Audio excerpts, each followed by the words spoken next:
Oh no, my coffee! I forgot again. Okay, it's fine. But this time it's just over there. So you can just come with me on this little adventure. Welcome. Welcome to Wednesday. Welcome to the middle of your week. Welcome to, I don't know what's going on in your life. I don't know what the weather's like where you. Why don't you tell me? My connection is just always unstable. I also hope that you can hear me. I've been having problems with the microphone on this computer, and I took my other microphone that I can use on this computer to work. So I don't currently have another option, and I hope this is working. I can't check the preview on this. I can only do that on the stream. Okay, good morning. Welcome. I have my coffee. I have a different mug today than I normally do because the other mug needs to get washed. This is a good intro to this episode because episode, is that what I'm calling these now? Because I stole this mug from my mother, who I believe stole it from my uncle. And it says Colorado on it, in case you can't read. It's fair if you can't read it. And I'm going to Colorado, fingers crossed, in a couple of weeks. And that is, I'm going camping. And camping historically has been for me, my family likes to make fun of me for this, but it has been for me a good time to read. In part because there's no internet. So it's not like I can get distracted by the things that distract me here, like YouTube videos. And what else distracts me here from reading? YouTube videos, TikTok, and podcasts. That's pretty much it. Oh my goodness, I'm gonna develop such a podcast backlog. Whatever. Still working back from my last podcast backlog, which occurred when I stopped going to work. Anyway, you don't need to hear about my podcast backlog. I wanted to tell you today or share with you some things that I'm hoping to read over that trip / just these are the next books on my list. The only reason they have to be next on my list is because I also happen to have them. I happen to have them because I bought them a little while ago and I haven't read them yet. And I also wanted to chat a little bit, maybe if we have time, about how to find books that you want to read. My hair is drying and it's like making me sweat a lot. I'm not really sure why, because it's not like a hot hair. It's wet and cold, but for whatever reason, my face is like, oh, I guess we're just gonna excrete a lot of water. I guess that's what we're doing now. Cool. Okay. So the first book, literally, chronologically speaking, that I bought, I did buy them sort of at the beginning of quarantine, or closer to the beginning of quarantine. That doesn't even mean anything now, and it just means like earlier this year, right? Like, I think it means like I knew that I was going to be doing nothing for a while, which is not true anymore, unfortunately. Well, maybe it's not unfortunate, but anyway, I bought this book, Santa Olivia. I guess I can read you the back since I normally do like a little summary, but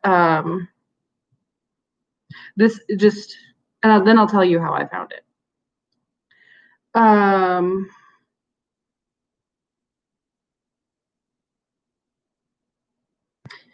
So first of all, it is a what would you call it? Paranormal or science fiction or paranormal fantasy. It's also okay. So I'll tell you how I found it first. It's somehow.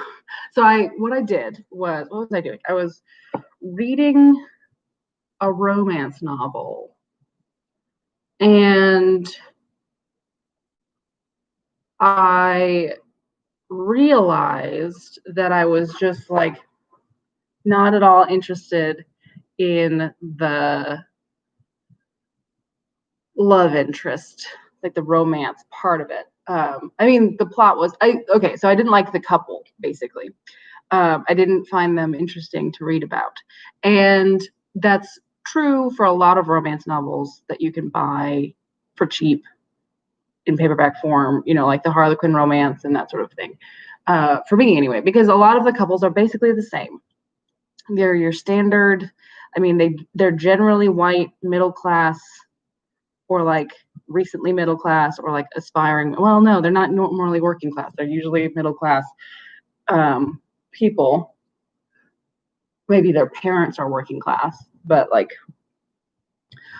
and they like the things that make them different are like their jobs or their chronic disease or where they live or who's trying to kill them or something like that. It's nothing about them particular or, you know, their relationship that is super special and interesting.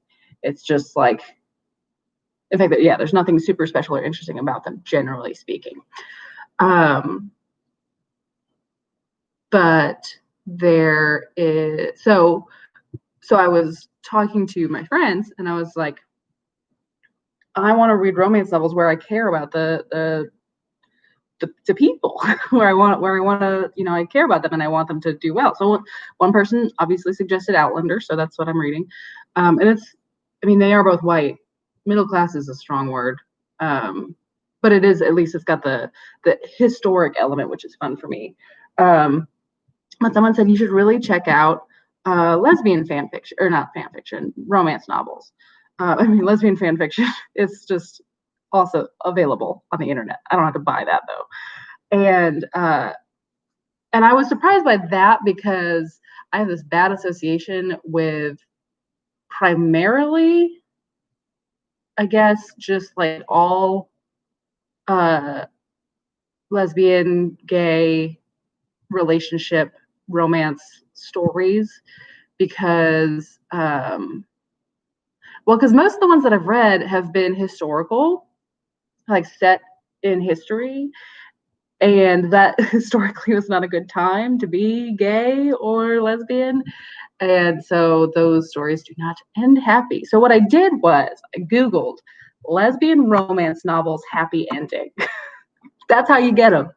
And then I scrolled down. I found like some list on Goodreads or something like that, and I scrolled down and I looked around. It was very weird. It's not how I normally find books, because it was very much like how I buy something on Amazon. I was like looking at the reviews and yeah, basically, I mean, that was it. I was like reading the reviews and like looking at the ratings on Goodreads and stuff. But I was buying books sight unseen and without recommendations. So that was like something I don't normally do. But I found this one. It is I mean, that's the thing. So it was labeled as a lesbian romance novel or romance novel where the two leads are, or the two romantic leads are both women. I don't know. I don't think that you can just call that a lesbian romance novel unless like it's got a lesbian agenda. Do you have an agenda?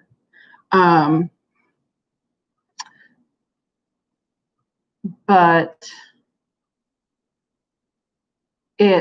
I'm going to read the back to you and you can tell me whether you think that it's a romance novel.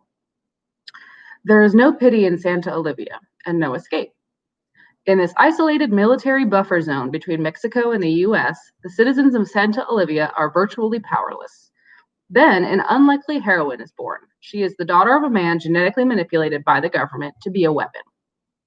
A wolf man, he was engineered to have superhuman strength, speed, stamina, and senses, as well as a total lack of fear. Named for her vanished father, Lupe Garon has inherited his gifts. Frustrated by the injustices visited upon her friends and neighbors by the military occupiers, Lupe is determined to avenge her community. Aided by a handful of her fellow orphans, Lupe takes on the guise of their patron saint, Santa Olivia, and sets out to deliver vigilante justice, aware that if she is caught, she could lose her freedom and possibly her life. So there's not a single mention in there of romance, which to me says it at least does not fit into the archetypical romance novel sort of stereotype, because in those ones there is a plot of some kind, but the romance is like the whole point. It would introduce both of the love interests, the main both of the main characters, and give background story on both of them. This one is just giving background on this one woman, Loop. Anyway, I like werewolves. I live near the Mexico and US border. And I am super excited to read this book. I have no idea what the romance is even about. I'm just going off of what I read on Google when I Googled lesbian romance with happy endings. So hopefully this is one of those. Otherwise, I've been lied to. I've been had. The second one in that ilk is Annie on My Mind. This I similarly got off of that Goodreads sort of like skimming, but it was like in like other reviews of other romance novels. It was like, I've just finished Annie on My Mind and I came looking for another book just like that. Or, this book really reminds me of Annie on My Mind, which was really exciting for me, or whatever. So, and when I looked up lesbian romance with happy endings, one of like the top results was just this one. So let me read this. Oh, no, I'm not going to read it. I'll read the little, there's something written in the book and it's a character speaking, and I don't want to read it out loud. It's not gross or anything. It's just like, I don't want to read it out loud. But there's a little bit of a blurb, and it says, from the moment Liza Winthrop meets Annie Kenyon at the Metropolitan Museum of Art, she knows there is something special between them, but Liza never knew falling in love could be so wonderful or so confusing. Oh, okay. And then there's a blurb from School Library Journal. No single work has done more for the young adult LGBT fiction than this classic about two teenage girls who fall in love. So these two are on my list. Look how much shorter they are than Outlander. I can do this. I will probably read this one first. It is more interesting to me. And then an unboxing. This is where the video becomes an unboxing video. And I did just hit my face with this box. Where usually these things, I want you to know I did not buy this from Amazon. I don't know what any of this is. I bought this from Interrobang Books, which is a local bookstore near me, and they're doing okay. I think maybe. I hope they're surviving the coronavirus. I know they opened for a little while back when Texas opened. I don't know if they reclosed. A lot of businesses just decided they opened and then they decided to close again because it was hard to maintain all of the protection that they needed to maintain to feel safe, and then B, people just weren't coming, so it wasn't really worth the price of staying open. And I think bookstores are probably a big one for that. This is not as easy as I had hoped it would be. What time is it? Okay, we've got a little bit of time. I just have to get to work. Okay. This book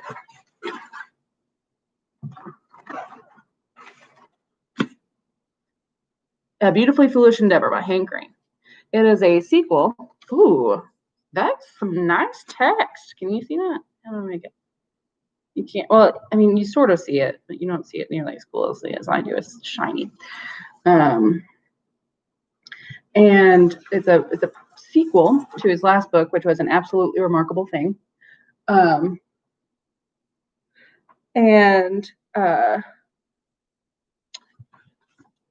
It's an interesting. I mean, I'm not gonna.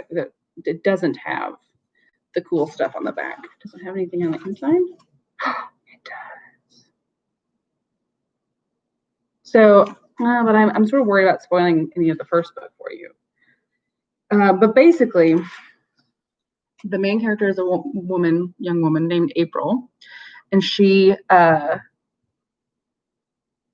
discovers this thing. Well, I mean, she makes a viral video about about a big world event. And so she becomes famous through that viral video because of that big world event.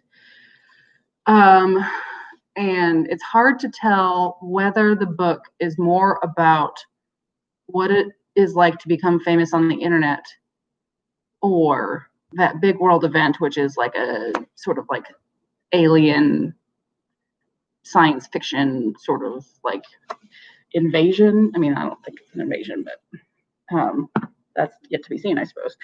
So it's hard to know whether the book is more about becoming famous on the internet or aliens possibly invading the earth, which I think is a sign that it's probably more about becoming famous on the internet, because when you've got aliens invading the earth, it's pretty easy to make that the main focus. But basically, she becomes famous on the internet, and then obviously, like that becomes a whole issue for her. She's like in college or just out of college or something, and becomes famous and has to like have a internet personality and like a brand, and she wants to keep it separate from like her personal personality, but that's not something that the world makes easy. And that's and like and she seems to have this weird connection with the aliens that have been landing on the earth, so it's like not giving her a lot of she just like she doesn't catch a break, like she doesn't have 15 minutes of fame. It's just like these aliens keep doing something or existing or changing or something like that, and then everyone looks at her because she has this connection with them, if only because she went viral, and so everyone associates her with them. Anyway, the Beautifully Foolish Endeavor, it's difficult to say, is the sequel to that. And I'm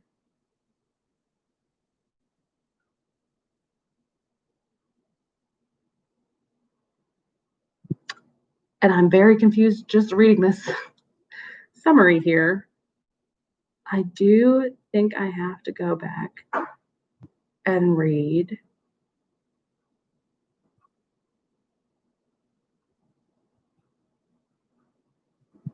the first book again. I don't remember. I don't remember this book very well. Anyway, so I want to read this book as well. Now, I have a lot of recommendations from friends, and that's normally how I get. In fact, I have one specific friend who reads so voraciously. It's like she's eating the books. And I swear, I don't know, she just reads so fast, and I cannot comprehend how that works, how our human brain works that way. But she reads so fast, and so she reads a lot of books. She reads some, I assume, some bad ones, and also a lot of good ones. And so when she reads a good one, or that she reads one that she thinks I would like, she will send me like a picture of it, or text it to me and tell me to buy it. That happened with. It sort of happened with the Darker Shades of Magic series that I talked to you about the one time. She was the one who recommended Outlander to me. Well, she wasn't the only one, but she was the one that the straw that broke the camel's back, because she was in the bookstore with me and convinced me to buy it. She turned me on to John Boyne for a while. I was on a John Boyne kick. I just read so much much slower than she does, that I like it sounds like she does not recommend that many books to me, but that's because I have not read that many books that she's recommended. She's recommended at least 2 books that I do not have, that are not on this list. Sorry, Sam. But I will probably get to them. the thing is, I get distracted, and then she'll recommend a different book, and then I'll just forget the other two that she recommended, and then I won't read them. I do sometimes recommend books to her. That was a good time. Yeah, in the fall of last year, which feels like 10 years ago, I recommended a book to her, which is probably my favorite book right now. Oh my gosh. The sequel to that book comes out in August. I have to read all these books because I have to finish before that book comes so that I can read that book. Oh my gosh. Outlander might just have to take a break. I might just have to take a break from Outlander. Come back to it. I don't know. We'll decide. I can't decide. I'm not good at deciding. Anyway, I know I have 10 minutes on the stream, but I don't have 10 minutes in my life. So I'm going to go. If you want, I would really like to know how you find books, because my thing used to be the library, and then that got to be sort of a challenge. I mean, the problem with libraries for me is like, I have to know at least a little bit of what I want going into them. So I have to do at least a little preparation. And then once I've done the preparation to decide, like for instance, I'll like know that I want a book. And I'll be like, okay, I'll go look for that book at the library. If they don't have it in their catalog when I look it up, then I'm not going to go to the library. And that sort of like messes with me. There's just a lot of, my library right here is a really nice library. It doesn't have the biggest selection of books that I want to read. It has a lot of books, but they're so like I guess our town is just like avid readers, and so they're checked out a lot, and I struggle to find them, struggle to get them, and then I don't know. I guess it's not really geared to me. It's not geared to me, but it's really geared to. Ooh, I just like flaked off some of my mug into my drink. Gross. Okay, that was my mistake. By dye, it's from whatever. It's just like tiny little flakes. It's from that cutting up my mouth. But yeah, it's not really geared to me. I think it's geared to people with children and people with teenagers and teenagers. So there is a much smaller section of books that I'm interested in. I will have a great time in some young adult books. But I tend to need those to be recommended to me either by the young adults that I care about or by someone who's read them already, because young adult books aren't written for me. Shocking. I'm not young. I am an adult. It's unfortunate. But they aren't written for me. So most of them I can't really relate to and am not interested in. But yeah, I am interested in them generally. So if I can find good ones, then it's usually because someone recommended them to me, having read them already. So it's me. That's my suggestion. But if you have other ways that you find books, or if you have any books that you're reading right now, or have read recently, or have read ever, and you think I should read, I'm really into fiction right now. I'm really into, I think I talked about it, I'm really into romance fiction, but I'm also really just into like science fiction and fantasy right now. Sort of just want to like escape. But even if it's an escape to a world that makes me think, which I think Hank's book is going to be. I call him Hank like he's my best friend. But also, I have a book that I still have to read called Waste Tide, and that's a science fiction book. And it's sort of like mildly dystopian. It's mildly dystopian in the sense that like it's a world much like ours.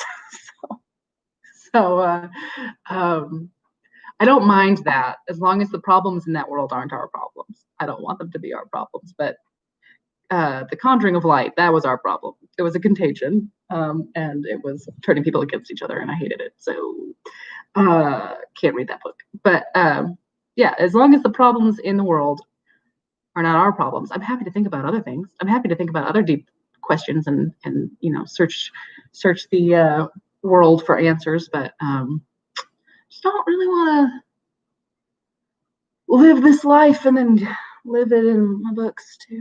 Anyway, that's my story. I'm sticking to it, and I will see you tomorrow. Do not forget to respond to my poll. It does have 5 responses already. Proud of you. Thank you to all who have responded. And tomorrow I will write a thank you note. And it'll be great because I don't have court tomorrow, I don't think. So I won't be in nearly as much of a rush as I normally am, which has prevented me from really putting my heart and soul into the actual writing of the note. But anyway, it's been a joy and a dream. Make good choices, don't do drugs, stay in school, tip your waitstaff. See you later.